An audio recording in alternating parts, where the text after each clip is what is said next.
So welcome to this tutorial. I'm actually curious about this one. I decided to take all the paper that I owned and to try to figure out what works with it, what doesn't work with it. So there's a lot of different types of styles to get whiskers, to get different looks. So I wanted to see with these four papers, I have the pastel mat, Doorlar, which I've actually never used before. I have a whole pack of it, but I've never used it. Of course, I'm comfortable where I'm at, but I need to, jump around and get this taken care of. So the Bristol Smooth and the Strathmore Tan. Now, I'm kind of excited to see where this goes because some of these techniques I haven't even used on the pastel mat or the Bristol Smooth or even the Strathmore. And obviously I've never used that one before. So let's get started. So to begin, I'm going to start with the pastel mat. Now I have my Fiskars embossing tool here. It has a big end and then it has a small end.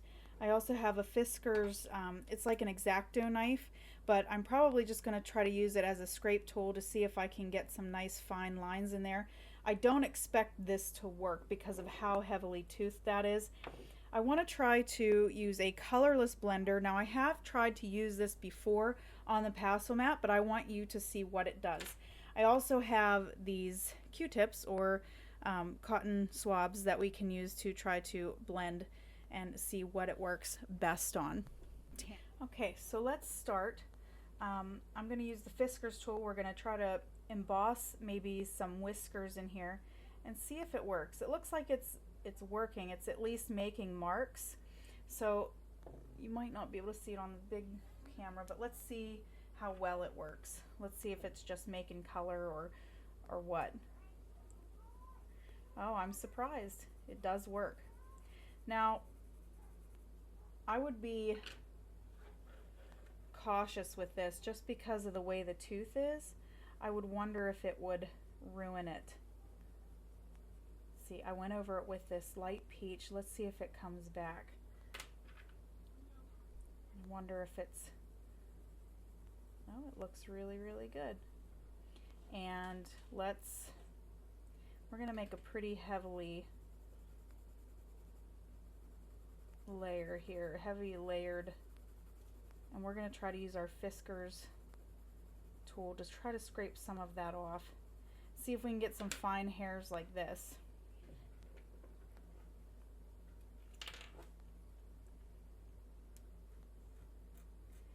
Does not seem to be working. It looks like I got some scrapes in there, but it's not really doing what I want it to do. I was hoping that I would get something like the base color of the paper to shine through. I'm just kind of getting scratches, which is kind of what I expected on that. So now we're going to go ahead and use our light peach, and we're going to try to blend. Okay, get a nice light peach, and I have terracotta. Let's see if we can get this to mush together. I'm using Prismacolors, so we're going to use the Colorless Blender, and we're going to push these together. Now, I normally like the Colorless Blender. I'm not a big fan of it on the pastel mat. I do like it on the Bristol, but maybe we just don't have enough pigment down. Let's keep trying.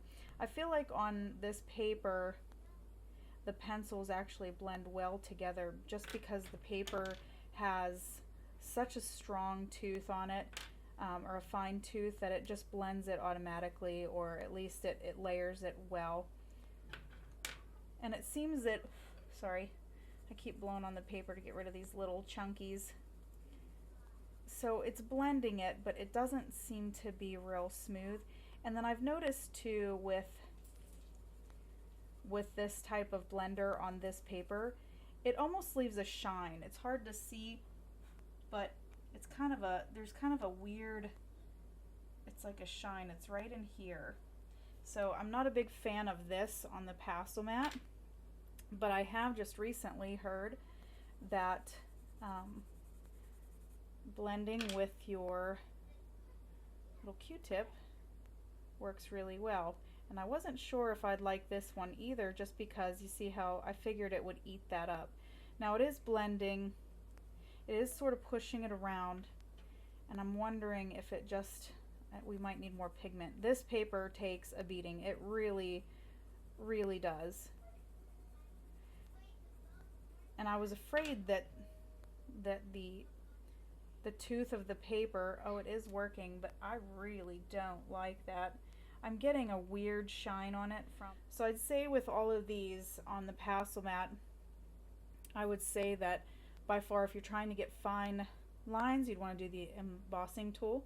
Of course, you have to plan out where your whiskers and stuff are going to be, but as far as the Fiskars tool, I wouldn't use a scratcher or, you know, a scraping tool on that. With the blending, I don't like either of those. I really think that just blending with the pencil and layering is the trick on pastel mat. It blends really nicely if you just keep light layers going. It'll just go by itself. So I decided to grab my pan pastel here. This is yellow ochre. So we're gonna try this out. And I do like using pan pastel on the pastel mat. It's very, very nice. So I'm not gonna get my sponges out. I just want to show you like the coverage that it gets. It's just, you can't beat it. I mean, this, if you can't afford pan pastels, this works. But if you're looking for the best, I mean, this is it. See, and I'm not having any of that color come through the paper. It looks great. Okay, so for our next paper, we're going to try the Doorlar, and let's see.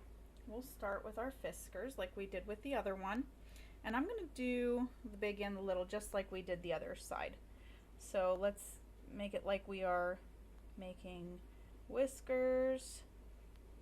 Let's see if that worked, and I didn't do a whole lot of pressure on it. Okay, we got a little bit there. This seems that you'd have to be quite sure where you'd need those at. They're really hard to see, but it worked. Okay, let's try our scrape tool.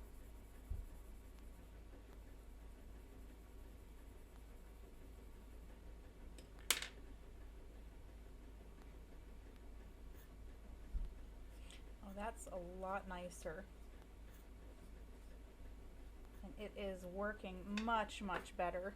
Okay, now with blending, well, I want to say with this, you want to be careful with how hard you scrape. You're not digging at the paper, you're just very lightly, you're scraping off the pigment, that's all. Okay. So let's move on to our blending. I'd say either one of these are good. I feel like you'd have more control with this one than you do with this. But you could use both of them together, honestly, to get that look that you want. Yeah, I think both of them are very useful. Okay, so let's try with our blending. I'm going to use my terracotta. We're going to make a light layer. It's a lot smoother. This paper I've never used before, but it's a lot smoother than the pastel mat. And we're going to use the Colorless Blender to very lightly see if we can squish this together. Now, it doesn't seem to be, I mean, it's working. It's doing what it should, but I'm still getting that weird shine. Not thrilled with that. All right, let's try with our, oh. It seems you have to be kind of light on this too.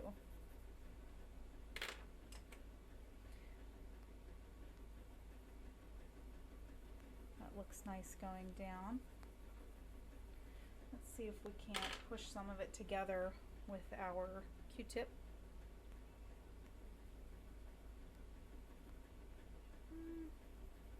It's pushing a little bit better than it did on the pastel mat, but it's not quite doing what I need it to. It just seems like it's pulling the pigment up and it's not blending it quite as good. Now, I haven't ever used this paper, so I am going to see what it does with the pan pastels. I'm sure it's going to be nice, and we'll see if we can color over top of it. Yeah, that looks nice. Okay. Let's see if we can color over top of that. Oh yeah, it looks really nice. I'm really surprised with this paper, this graphics film. It's really nice. I'm really surprised.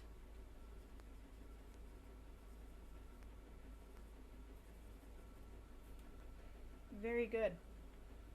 Okay, so I would say that both of these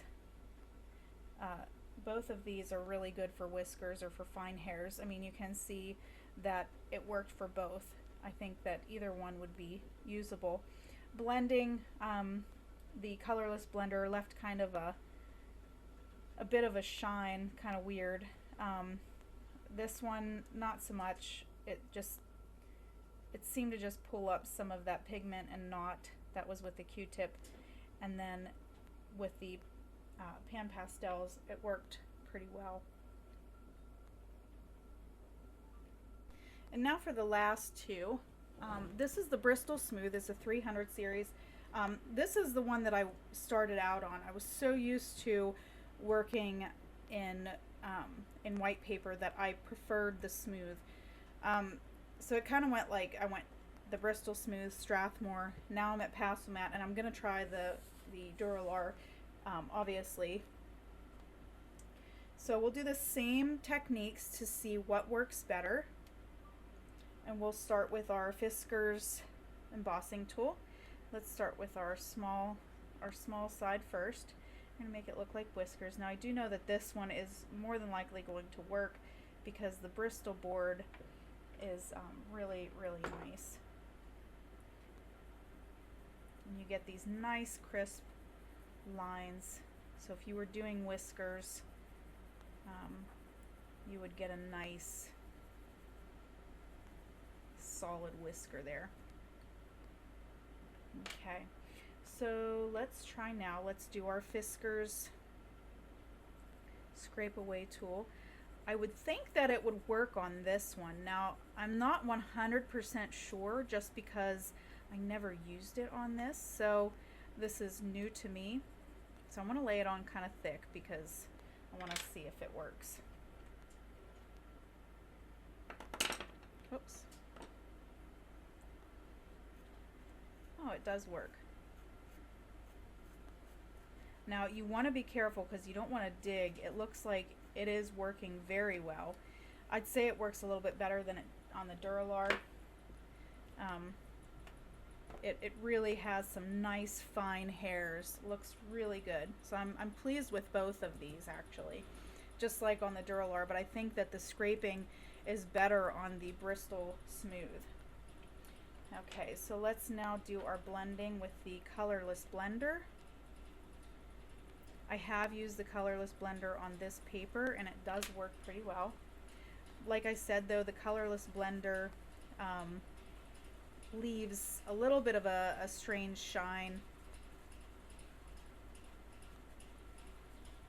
There we go. And that blended it really nicely. It does work well on this paper. Let's try it with our cotton swab, our Q-tip.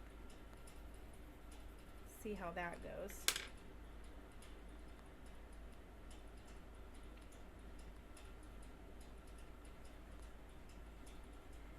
I'm not really, it looks like it's pulling up. Look how it's doing kind of like a weird smoky. I mean, if you're going for that look, maybe fine. Not thrilled about that. And then I've never actually used the pan pastels on this one either, so let's try that. as a base, and then we'll color over top of it. See how it feels and how it looks. Oh, you gotta be careful. You see how it smudged it. Comes off rather easily though. It colors over it pretty well.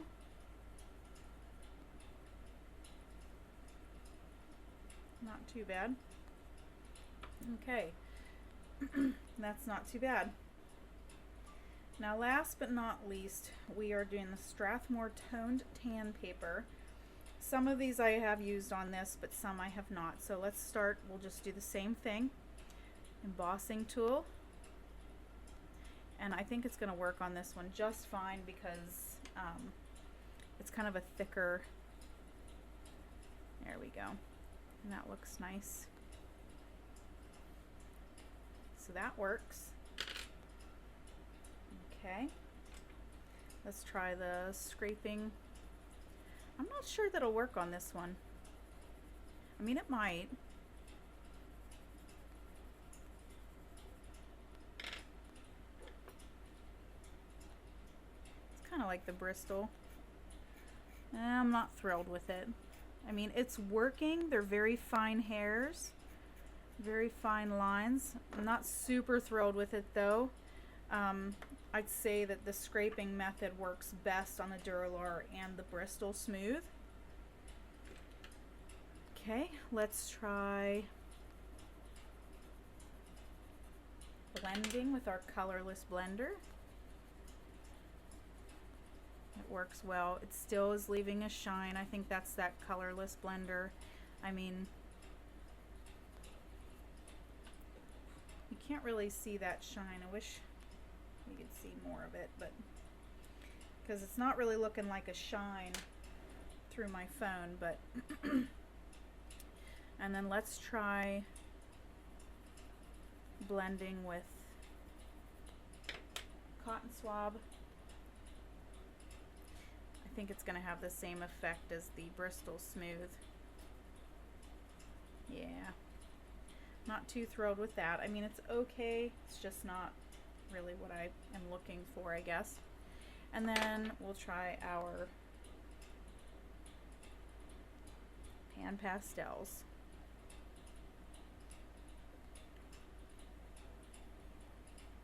As a base.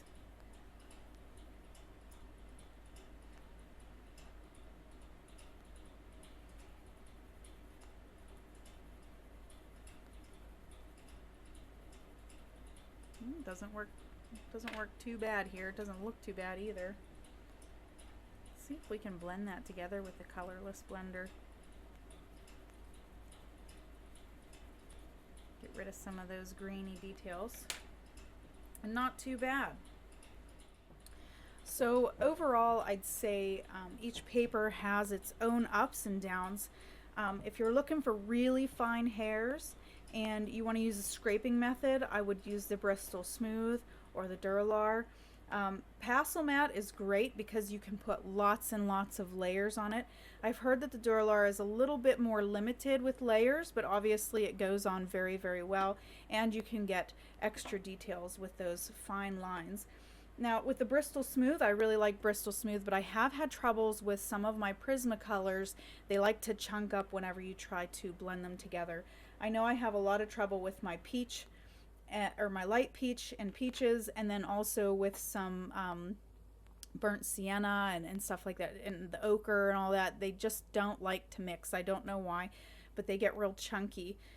I'd say if you were going to do a type of base and you were trying to blend out with your Q-tips or your cotton swabs, I'd say your best bet, if that's what you have, do it.